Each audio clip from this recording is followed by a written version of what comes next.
Hello, my dear students. A Winter Night by Munshi Premchand. ಕನ್ನಡದ ಸರಳವಾದ ಸಾರಾಂಶ ಹಾಗೂ ವಿವರಣೆಯೊಂದಿಗೆ ಮುನ್ಷಿ ಪ್ರೇಮ್ಚಂದ್ರವರ ಈ ವಿಂಟರ್ ನೈಟ್ ಈ ಒಂದು ಸ್ಟೋರಿಯು ಹಲ್ಕು ಹಾಗೂ ಆತನ ಪತ್ನಿ ಮುನ್ನಿ ಮತ್ತು ಆತನ ಸಾಕು ನಾಯಿ ಜಬ್ರಾ ಈ ಮೂರು ಪಾತ್ರಗಳೊಂದಿಗೆ ಪ್ರಾರಂಭವಾಗುತ್ತೆ. ಇಲ್ಲಿ ಹಲ್ಕು ಒಬ್ಬ ಬಡ ರೈತನಾಗಿರ್ತಾನೆ. ತಾನು ಮಾಡಿರ್ತಕ್ಕಂಥ ಸಾಲವನ್ನು ತೀರಿಸಲು ತಾನು ಕೂಡಿಟ್ಟಿದ್ದಂಥ ಹಣವನ್ನು ಕೊಡ್ತಾನೆ. ಆ ಹಣವನ್ನು ಕೊಟ್ಟ ನಂತರ ಆತ ಆ ಹಣವನ್ನು ಒಂದು ಚಳಿಗಾಲದ ಚಳಿಯನ್ನು ತಡೆಯಲು ಒಂದು ಹೊದಿಕೆಯನ್ನು ಒಂದು ರಗ್ಗನ್ನು ತಗೊಳ್ಳೋದಕ್ಕೆ ಕೂಡಿಟ್ಟಿರ್ತಾರೆ. ಆ ಹಣವನ್ನು ಕೊಟ್ಟು ಅವನು ಹೇಗೆ ಒಂದು ರಾತ್ರಿಯನ್ನು ಆ ಚಳಿಗಾಲದಲ್ಲಿ ಕಳೀತಾನೆ ಅಂತಕ್ಕಂಥದ್ದೇ ಈ ಪೂರ್ಣವಾದ ಸ್ಟೋರಿ. ಇದು ಹಲ್ಕುವಿನ ಮನೆಯಿಂದ ಪ್ರಾರಂಭವಾಗುತ್ತೆ. ಹಲ್ಕು ಮನೆಗೆ ಬಂದು ತನ್ನ ಹೆಂಡತಿಯಾದಂತಹ ಮುನ್ನಿಗೆ ಹೇಳ್ತಾನೆ, ಸಾಹುಕಾರ ಬಂದಿದ್ದಾನೆ. ಶಹನಾ ಆ ಸಾಹುಕಾರನ ಹೆಸರು. ನೀನು ಕೂಡಿಟ್ಟಿರುವ ಒಂದು ಹಣವನ್ನು ತೆಗೆದುಕೊಡು, ಹೇಗಾದರೂ ಮಾಡಿ ಆ ಒಂದು ಸಾಲವನ್ನು ತೀರಿಸಿ ಈ ಸಾಲದ ಹಗ್ಗದ ಕೊರಳಿನಿಂದ ತಪ್ಪಿಸ್ಕೊಳ್ಬೇಕಾಗಿದೆ ಅಂತ ಹೇಳ್ತಾನೆ. ಮುನ್ನಿ ಅವನ ಹೆಂಡತಿ ಕಸ ಗುಡಿಸ್ತಾ ಹೇಳ್ತಾಳೆ, ನಮ್ಮ ಹತ್ರ ಇರೋದೇ ₹3, ಅದನ್ನು ಅವನಿಗೆ ಕೊಟ್ಟುಬಿಟ್ರೆ ನಾವು ಹೊದಿಕೆಯನ್ನು ಹೇಗೆ ತಗೊಳ್ಳೋದು, ಈ ಚಳಿಗಾಲದಲ್ಲಿ ಆ ಹೊಲದಲ್ಲಿ ಮಲಗುವುದಾದರೂ ಹೇಗೆ ಅಂತ ಹೇಳ್ತಾಳೆ. ಹಾಗೆ ಈ ಒಂದು ಹಣವನ್ನು ಕೊಡೋದು ಬೇಡ, ಬೆಳೆ ಬಂದ ನಂತರ ಆ ಬೆಳೆಯನ್ನು ಮಾರಿ ಆಗ ಆತನಿಗೆ ಹಣವನ್ನು ಕೊಡೋಣ ಅಂತ ಹೇಳ್ತಾಳೆ. ಹಲ್ಕು ಸ್ವಲ್ಪ ಹೊತ್ತು ಮೌನವಾಗಿದ್ದು ಚಳಿಗಾಲದ ಕಡೆಯ ತಿಂಗಳು ಬಂಡೆ ಬಿಡ್ತಲ್ಲ ಅಂತ ಯೋಚನೆ ಮಾಡ್ತಾನೆ. ಆದರೆ ಹೊದಿಕೆ ಇಲ್ಲದೆ ಆ ಹೊಲದಲ್ಲಿ ಮಲಗಲು ಅವನಿಗೆ ಸಾಧ್ಯ ಇಲ್ಲ. ಆದರೆ ಸಾಹುಕಾರ ಅವನ ಮಾತನ್ನು ಕೇಳೋದಿಲ್ಲ. ಸಾಹುಕಾರ ಬೆದರಿಕೆ ಆಗ್ತಾನೆ. ಆ ಯೋಚನೆಯಲ್ಲಿದ್ದಂಥ ಅವನು ತನ್ನ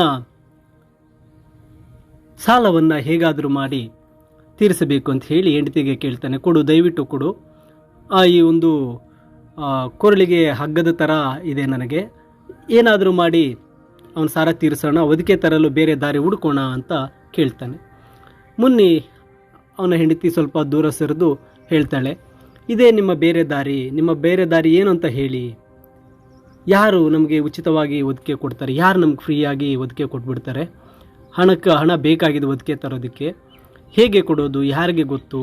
ನೀವು ವ್ಯವಸಾಯ ಮಾಡೋದನ್ನು ಬಿಟ್ಟು ದುಡಿದು ಏನಾದರೂ ಮಾಡಿ ಹಣ ಸಂಪಾದನೆ ಮಾಡಿ ಬೆಳೆ ಬಂದರೆ ಸಾಲ ತೀರಿಸಿ ಅಂತ ಹೇಳ್ತಾಳೆ. ನಾವು ನೋಡಿದ್ರೆ ಸಾಲ ತೀರಿಸೋಕೆ ಹುಟ್ಟಿರೋದು ಅಂತ ಕಾಣ್ತಾ ಇದೆ, ನಮಗೆ ಈ ವ್ಯವಸಾಯ ಬೇಡ, ನಾನು ಈ ಹಣವನ್ನು ಕೊಡೋದಿಲ್ಲ ಅಂತ ಹೇಳ್ತಾಳೆ.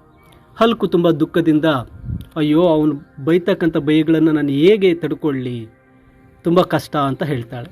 ಅದಕ್ಕೆ ಆತನ ಹೆಂಡತಿ ಹೇಳ್ತಾಳೆ, ಯಾಕೆ ತಡಿಬೇಕು, ಅವನೇನು ರಾಜನ, ಅವನು ಹೇಳ್ದಂಗೆ ನಾವು ಕೇಳಬೇಕಾ ಅಂತ ಹೇಳ್ತಾಳೆ. ಆದರೆ ಆಗಾಗಲೇ ಅವಳಿಗೆ ಹಲ್ಕುವಿನ ಗಂಡನ ಪರಿಸ್ಥಿತಿ ಅರ್ಥ ಆಗಿರುತ್ತೆ. ಮತ್ತು ಆತನ ಕಡೆ ಒಂದು ಮೃದು ಸ್ವಭಾವದಿಂದ ಪ್ರೀತಿಯಿಂದ ನೋಡಿ ಗೋಡೆ ಮೇಲೆ ಇಟ್ಟಿದ್ದಂಥ ಹಣವನ್ನು ತಂದು ಹಲ್ಕುವಿನ ಕೈಗೆ ಕೊಡ್ತಾಳೆ. ಸಾಲಕ್ಕೆ ಬೇರೆಯವರ ಜಮೀನು ಮಾಡೋದನ್ನು ನಿಲ್ಲಿಸಿ ಕೂಲಿ ಕೆಲಸ ಮಾಡಿ ನೆಮ್ಮದಿಯಾಗಿ ಊಟ ಮಾಡೋಣ, ಯಾರ ಹತ್ರನೂ ನಾವು ಬೇಡಿಕೊಳ್ಳುವಂತಹ ಒಂದು ಅವಶ್ಯಕತೆ ಇರೋದಿಲ್ಲ, ಒಳ್ಳೆ ಬೆಳೆಯಿರಿ, ಕಷ್ಟಪಟ್ಟು ದುಡಿಯಿರಿ, ಆಮೇಲೆ ಬೈಗುಳ ತಿನ್ನಿ ಅಂತ ಅಂತಾಳೆ. ಹಲ್ಕು ಹಣವನ್ನು ತೆಗೆದುಕೊಂಡೋಗಿ ವಾಪಸ್ ಆ ಸಾಹುಕಾರನ ಕಡೆಗೆ ಹೊರಡ್ತಾನೆ. ಆ ಹಣವನ್ನು ಕೂಡ ಸಾಹುಕಾರನ ಕೈಗೆ ಕೊಡಬೇಕಾದ್ರೆ ಆತನಿಗೆ ತುಂಬ ಧೈರ್ಯ ಬೇಕಾಗುತ್ತೆ. ಯಾಕಂದರೆ ಅವನು ಹೊದಿಕೆಗಾಗಿ ಕೂಡಿಟ್ಟಂಥ ಹಣವನ್ನು ಈಗ ಅಲ್ಲಿ ಕೊಡ್ತಾ ಇದ್ದಾನೆ. ಆತ ಹೋಗ್ತಾ ಇದ್ದರೆ ಪ್ರತಿ ಹೆಜ್ಜೆಯಲ್ಲೂ ತನ್ನ ಸಾಲದ ಭಾರವನ್ನು ಕುಗ್ಗಿಸ್ತಾ ಇರತಕ್ಕಂಥ ಒಂದು ಭಾವ ಅವನಿಗೆ ಬರುತ್ತೆ. ಅದು ಚಳಿಗಾಲದ ದಿನ. ಆ ಕತ್ತಲೆಯ ರಾತ್ರಿ, ಆಕಾಶದಲ್ಲಿ ನಕ್ಷತ್ರಗಳು ಮಿನುಗ್ತಾ ಇದ್ದಾವೆ. ಆ ನಕ್ಷತ್ರಗಳು ಕೂಡ ಚಳಿಗೆ ನಡುಗ್ತಾ ಇದೆ. ಹಲ್ಕು ಹೊಲದ ಬದಿಯಲ್ಲಿ ತನ್ನ ಹಳೆಯ ಒಂದು ರಗ್ಗನ್ನು ಒದ್ದುಕೊಂಡು ಆ ಬಿದಿರಿನ ಮಂಚದ ಮೇಲೆ ಮಲಗಿದ್ದಾನೆ. ಆ ಮಂಚದ ಕೆಳಗೆ ಆತನ ಸಾಕು ನಾಯಿ ಮತ್ತು ಆ ರಾತ್ರಿಗೆ ಆತನ ಸ್ನೇಹಿತನಾಗಿರ್ತಕ್ಕಂಥ ಜಬ್ರಾ ಕೂಡ ಆ ಚಳಿಗೆ ನಡುಗುತ್ತಾ ಮುದುರಿಕೊಂಡು ಮಲಗಿದ್ದಾನೆ. ಅವರಿಬ್ಬರಿಗೂ ಸಹ ನಿದ್ರೆ ಬರ್ತಾ ಇಲ್ಲ. ಇಲ್ಲಿ ಹಲ್ಕು ತನ್ನ ಮೊಣಕಾಲುಗಳನ್ನು ತನ್ನ ಎದೆಯವರೆಗೂ ಕತ್ತಿನವರೆಗೂ ಎಳ್ಕೊಂಡು ಗಟ್ಟಿಯಾಗಿ ಆ ಚಳಿಯಲ್ಲಿ ಮಲಗಿದ್ದಾನೆ. ಜಬ್ರಾ ತುಂಬ ಚಳಿ ಇದೆ, ನಾನು ಈ ಹುಲ್ಲಿನ ಮೇಲೆ ಬಾ, ಈ ಒಂದು ಹುಲ್ಲಿನ ಮೇಲೆ ಮಲ್ಕೋ ಅಂತ ಹೇಳ್ತಾನೆ. ಆಗ ಆ ಜಬ್ರಾ ನಾಯಿ ಕೂಡ ಅಲ್ಲಿಗೆ ಬಂದು ಮಲಗುತ್ತೆ. ಈಗ ತಣ್ಣಗಾಯಿತೆ, ನಾನೇನು ಮಾಡಲಿ ಅಲ್ವಾ ಅಂತ ಅಂದ್ಕೋತಾನೆ.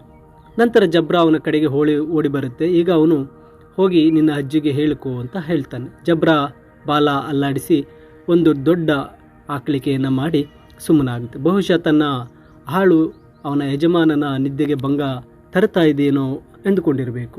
ಹಲ್ಕು ಜಬ್ರಾನ ಬೆನ್ನ ಸವರುತ್ತಾ, ನಾಳೆಯಿಂದ ನನ್ನ ಜೊತೆ ಬರಬೇಡ, ಇಲ್ಲಾಂದರೆ ನೀನು ಈ ಚಳಿಗೆ ಫ್ರೀಸ್ ಆಗಿ ಹೋಗ್ತೀಯಾ ಅಂತ ಹೇಳ್ತಾನೆ. ಈ ಒಂದು ಗಾಳಿ ಎಷ್ಟು ಚಳಿಯಾಗಿದೆ ಅಂದರೆ ಈ ರಾತ್ರಿ ಕಳೆಯೋಕ್ಕೆ ತುಂಬ ಕಷ್ಟ ಆಗ್ತಾ ಇದೆ ಅಂಥೇಳಿ ಒಂದು ಚಿಲಂ ಸೇದೋಣ ಅಂತ ಹೇಳಿ ಆ ಒಂದು ಚಳಿಯಲ್ಲಿ 8 ಸಿಲಂಗಳನ್ನು ಸೇದಿದ್ದೇನೆ ಅಂತ ಹೇಳ್ತಾನೆ. ಇವೇ ವ್ಯವಸಾಯದ ಸುಖಗಳು. ಕೆಲವರಿಗೆ ಚಳಿಯು ಸುಳಿಯೋದಿಲ್ಲ, ಯಾಕಂದರೆ ಅದನ್ನು ಓಡಿಸುವಂತಹ ಶಕ್ತಿ ಅವರ ಒಂದು ದಪ್ಪದ ಹೊದಿಕೆ ಅಥವಾ ಮತ್ತು ಅವರೇನು ಆ ರಗ್ಗುಗಳನ್ನು ಬಳಸ್ತಾರೆ ಆ ಕಂಬಳಿಗೆ ಇರುತ್ತೆ, ಆದರೆ ಅವರಿಗೆ ಆ ಚಳಿ ತಟ್ಟೋದಿಲ್ಲ. ಈ ರೀತಿಯಾಗಿ ಆತ ಆ ಒಂದು ಮೈ ಮುರಿಯುವಷ್ಟು ದುಡಿತಾನೆ ಮತ್ತು ಆ ಸಮಯದಲ್ಲಿ ಮಲಗೋಕ್ಕೆ ಬಂದಿರ್ತಾನೆ. ಮತ್ತು ಹಲ್ಕು ಎದ್ದು ಹೋಗಿ ಒಂದು ಬೆಂಕಿಯನ್ನು ತಂದು ಚಿಲಂ ಆ ಒಂದು ಸೇದೋದಕ್ಕೆ ಶುರು ಮಾಡ್ತಾನೆ. ಜಬ್ರ ಕೂಡ ಎದ್ದಲ್ಲಿ ಬರ್ತಾನೆ. ಆ ಒಂದು ಚಿಲಮನ್ನು ಸೇದ್ತಾ, ಚಿಲಂ ನೀನು ಸೇದ್ತೀಯಾ ಅಂತ ಆ ಒಂದು ಜಬ್ರನನ್ನು ಕೇಳ್ತಾನೆ. ಚಳಿ ಹೋಗಲ್ಲ ಅಂದರೆ ಮನಸ್ಸಿಗೆ ಸ್ವಲ್ಪ ಸಮಾಧಾನ ಆದರೂ ಸಿಗುತ್ತೆ ಅಂತ ಹೇಳ್ತಾನೆ. ಅಲ್ಲಿ ಆ ನಾಯಿ ಪ್ರೀತಿಯಿಂದ ಅವನ ಕಡೆಗೆ ನೋಡ್ತಾ ಇರುತ್ತೆ. ಇವತ್ತು ರಾತ್ರಿ ಹೇಗಾದರೂ ಮಾಡಿ ಸಮಾಧಾನ ಮಾಡ್ಕೊ, ನಾಳೆಯಿಂದ ಇಲ್ಲಿ ನಿನಗೆ ಮಲಗೋದಕ್ಕೆ ಹುಲ್ಲನ್ನು ತಂದು ಹಾಕ್ತೇನೆ, ನಿನಗಾಗ ಚಳಿ ಆಗಲ್ಲ ಅಂತ ಹೇಳ್ತಾನೆ. ಜಬ್ರಾ ಕೂಡ ತನ್ನ ಮುಂಗಾಲುಗಳನ್ನು ಹಲ್ಕು ಮುಂಗಾಲುಗಳ ಮೇಲೆ ಇಟ್ಟು ತನ್ನ ಮುಖವನ್ನು ಅವನ ಮುಖದ ಹತ್ತಿರ ತಂದಿಟ್ಟು ಮಲಗುತ್ತೆ. ಹಲ್ಕುವಿನ ಒಂದು ಬೆಚ್ಚಗಿನ ಉಸಿರು ಆ ಒಂದು ಜಬ್ರಾ ನಾಯಿಗೆ ತಾಗ್ತಾ ಇರುತ್ತೆ. ನಂತರ ಆ 1 ನಿಮಿಷದೊಳಗೆ ಆ ಚಳಿಗೆ ಇಬ್ಬರ ದೇಹಗಳು ನಡುಗಲು ಸ್ಟಾರ್ಟ್ ಆಗುತ್ತೆ. ಚಳಿ ಅವನ ಒಂದು ಶತ್ರುವಿನಂತೆ ಅಲ್ಲಿ ಕಾಣ್ತಾ ಇರುತ್ತೆ. ಆ ನಿದ್ರೆ ಮಾಡೋಕ್ಕಾಗದೇ ಇದ್ದಾಗ ಜಬ್ರ ತನ್ನ ನಿಧಾನವಾಗಿ ಒಂದು ಜಬ್ರವನ್ನು ಆ ದೇಹವನ್ನು ಸವರಿಸ್ತಾ ಆ ನಾಯಿಯನ್ನು ಮಲಗಿಸ್ತಾ ಇರ್ತಾನೆ. ಆ ನಾಯಿಯ ದೇಹದಿಂದ ಒಂದು ರೀತಿ ದುರ್ವಾಸನೆ ಬರ್ತಾ ಇರುತ್ತೆ. ಆದರೂ ಕೂಡ ಹಲ್ಕುವಿಗೆ ಆ ಒಂದು ಜಬ್ರವಿನ ಜೊತೆ ಮಲಗತಕ್ಕಂಥದ್ದೇ ಸ್ವರ್ಗ ಅನ್ನೋ ರೀತಿ ಇರುತ್ತೆ.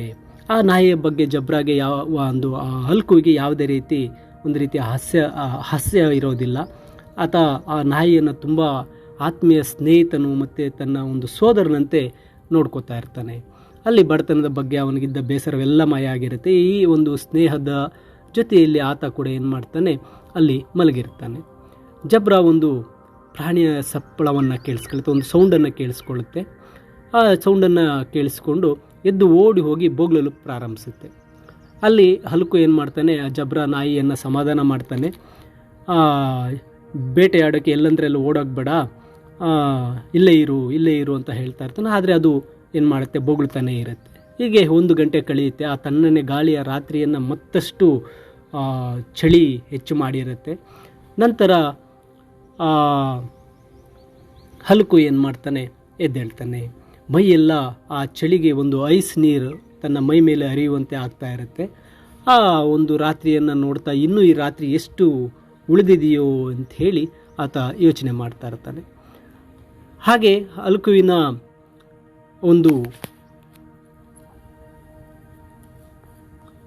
ಹಲ್ಕು ಏನು ಮಾಡ್ತಾನೆ, ತಾನು ಮಲಗಿರ್ತಕ್ಕಂತಹ ಆ ಒಂದು ಹೊಲದಿಂದ ಸ್ವಲ್ಪ ದೂರದಲ್ಲಿ ಒಂದು ಮಾವಿನ ತೋಪಿರುತ್ತೆ. ಅಲ್ಲಿ ವಸಂತ ಕಾಲವಾಗಿರೋದ್ರಿಂದ ಅಲ್ಲಿ ಎಲೆಗಳು ಉದುರಿ ಆ ತೋಪಿನಲ್ಲಿ ರಾಶಿ ಬಿದ್ದಿರುತ್ತೆ. ಹಲ್ಕು ಯೋಚನೆ ಮಾಡ್ತಾನೆ, ಹೋಗಿ ಸ್ವಲ್ಪ ಎಲೆಗಳನ್ನು ತಂದು ಬೆಂಕಿ ಹಾಕಿದರೆ ಚೆನ್ನಾಗಿರುತ್ತೆ. ಯಾರಾದರೂ ರಾತ್ರಿ ಹೊತ್ತು ಎಲೆ ಥರನ ನೋಡಿದ್ರೆ ಭೂತ ಅಂದ್ಕೋತಾರೆ, ಏನಾದರೂ ಪ್ರಾಣಿಗಳಿದ್ದರೆ ಗೊತ್ತಾಗಲ್ಲ, ಆದರೆ ನಾನು ಮಾತ್ರ ಇಲ್ಲೇ ಕುಳಿತುಕೊಳ್ಳೋಕ್ಕೆ ಆಗಲ್ಲ ಅಂತ ಹೇಳಿ ಅವನು ತನ್ನ ತೊಗರಿಬೇಳೆ ಹೊಲದ ಮೂಲಕ ಹೋಗಿ ಕಡ್ಡಿಗಳನ್ನು ಮುರಿದು ಪರಕೆ ಮಾಡ್ತಾನೆ. ನಂತರ ತನ್ನ ಕೈಯಲ್ಲಿ ಉರಿತಾ ಇದ್ದ ಸಗಣಿ ಒಂದು ಬಟ್ಟೆಯನ್ನು ತೆಗೆದುಕೊಂಡು ತೋಪಿಗೆ ನಡೀತಾನೆ. ಜಬ್ರಾ ಕೂಡ ಅವನನ್ನು ನೋಡಿ ಬಾಲ ಅಲ್ಲಾಡಿಸ್ತಾ ಅವನ ಹಿಂದೆ ಹೋಗುತ್ತೆ. ಆಗ ಹಲ್ಕು ಹೇಳ್ತಾನೆ, ನಾವಿಲ್ಲಿ ಇರಬೇಕಾಗಿಲ್ಲ, ತೋಟದಲ್ಲಿ ಹೋಗಿ ಎಲೆಗಳನ್ನು ಸಂಗ್ರಹಿಸಿ ತಗೊಬಂದು ಬೆಂಕಿ ಹಾಕೋಣ, ಈ ಬೆಂಕಿಯಿಂದ ನಾವು ಬೆಚ್ಚಗೆ ಇರಬಹುದು, ಆಮೇಲೆ ಬಂದು ಇಲ್ಲಿ ಮಲಗೋಣ ಅಂತ ಹೇಳ್ತಾನೆ. ಜಬ್ರಾ ಕೂಡ ಅದಕ್ಕೆ ಒಪ್ಪಿದ್ದಂತೆ ಅವನ ಹಿಂದೆ ಹೋಗುತ್ತೆ. ಆ ಮಾವಿನ ತೋಪು ತುಂಬ ಕತ್ತಲೆಯಿಂದ ಕೂಡಿರುತ್ತೆ. ಆ ಒಂದು ಕತ್ತಲೆಯಲ್ಲಿ ಆತ ಏನು ಮಾಡ್ತಾನೆ, ಅಲ್ಲಿ ಇರ್ತಕ್ಕಂತಹ ಒಂದು ಎಲೆಗಳನ್ನು ಸಂಗ್ರಹಿಸ್ತಾ ಇರಬೇಕಾದ್ರೆ ಅಲ್ಲಿ ಒಂದು ತಂಪಾದ ಗಾಳಿ ಬೀಸ್ತಾ ಇರುತ್ತೆ. ಅದು ಒಂದು ರೀತಿಯ ಹೂವಿನ ಪರಿಮಳವನ್ನು ಅವನಿಗೆ ತರುತ್ತೆ. ಆತ ಕೇಳ್ತಾನೆ, ಜಬ್ರಾ ಏನು ಪರಿಮಳ ಅಲ್ವಾ, ನಿನಗೂ ಬರ್ತಾ ಇದೆಯಾ ಅಂತ ಕೇಳ್ತಾನೆ. ಆಗ ಜಬ್ರಾ ಏನು ಮಾಡ್ತದೆ, ಅಲ್ಲೇ ನೆಲದ ಮೇಲೆ ಬಿದ್ದಿದ್ದಂಥ ಒಂದು ಮೂಳೆಯನ್ನು ಅದು ಅಗಿತಾ ಇರುತ್ತೆ. ಆಮೇಲೆ ಏನು ಮಾಡ್ತಾನೆ, ಆ ಹಲ್ಕು ಅಲ್ಲಿರ್ತಕ್ಕಂತಹ ಎಲೆಗಳನ್ನೆಲ್ಲ ದೊಡ್ಡ ರಾಶಿ ಮಾಡ್ತಾನೆ. ಆ ಸಮಯಕ್ಕೆ ಅವನ ಕೈಗಳೆಲ್ಲ ಒಂದು ರೀತಿ ಫ್ರೀಸ್ ಆಗಿ ಹೋಗಿರುತ್ತೆ, ಮರಗಟ್ಟಿ ಹೋಗಿರುತ್ತೆ ಆ ಚಳಿಗೆ. ನಂತರ ಅವನು ಆ ರಾಶಿಯನ್ನು ಹಾಕಿ ಅದಕ್ಕೆ ಬೆಂಕಿಯನ್ನು ಹಚ್ಚುತ್ತಾನೆ. ಆ ಬೆಂಕಿ ಎದ್ದು ಭುಗಿಲೆತ್ತರಕ್ಕೆ ಆ ಮರದ ಎಲೆಗಳಿಗೂ ತಾಕುವಂತೆ ಆ ಬೆಂಕಿ ಬರ್ತಾ ಇರುತ್ತೆ. ಆ ಕತ್ತಲೆಯಲ್ಲಿ ಅವರೇನು ಮಾಡ್ತಾರೆ, ಆ ಬೆಂಕಿಯ ಒಂದು ಇದರಲ್ಲಿ ಬೆಚ್ಚಗೆ ಮಾಡ್ಕೊಳ್ತಾ ಇರ್ತಾರೆ.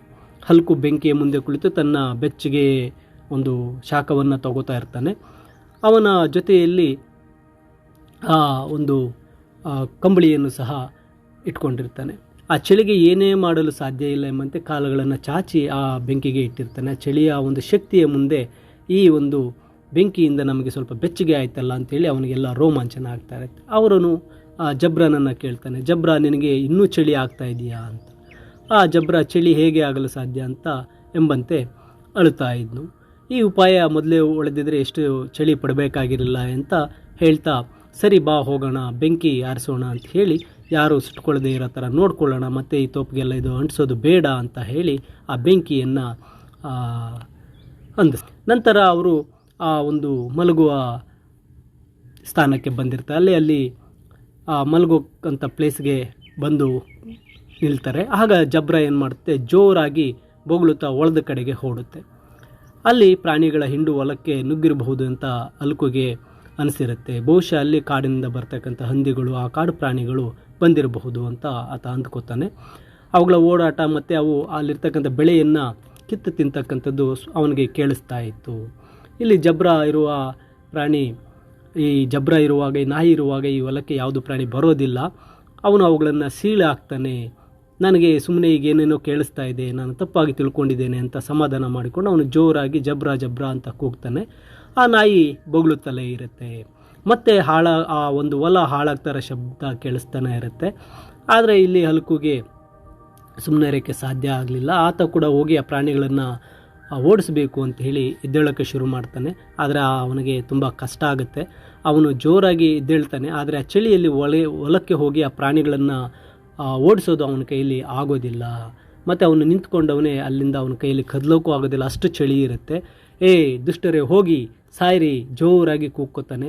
ಆ ಜಬ್ರಾ ಕೂಡ ಜೋರಾಗಿ ಬೊಗಳ್ತಾ ಇರುತ್ತೆ. ಆ ಪ್ರಾಣಿಗಳು ಒಂದು ಹೊಲವನ್ನೆಲ್ಲ ನಾಶ ಮಾಡ್ತಾ ಇರುತ್ತೆ. ಬೆಳೆದು ನಿಂತಿದ್ದಂತಹ ಬೆಳೆಯನ್ನೆಲ್ಲ ಹಾಳು ಮಾಡ್ತಾ ಇರುತ್ತೆ. ಆಗ ಹಲ್ಕು ನಿರ್ಧರಿಸ್ತಾನೆ, ಮುಂದೆ ಹೋಗೋಣ ಅಂತ ಹೇಳಿ ಒಂದು ಹೆಜ್ಜೆ ಮುಂದೆ ಇಡ್ತಾನೆ.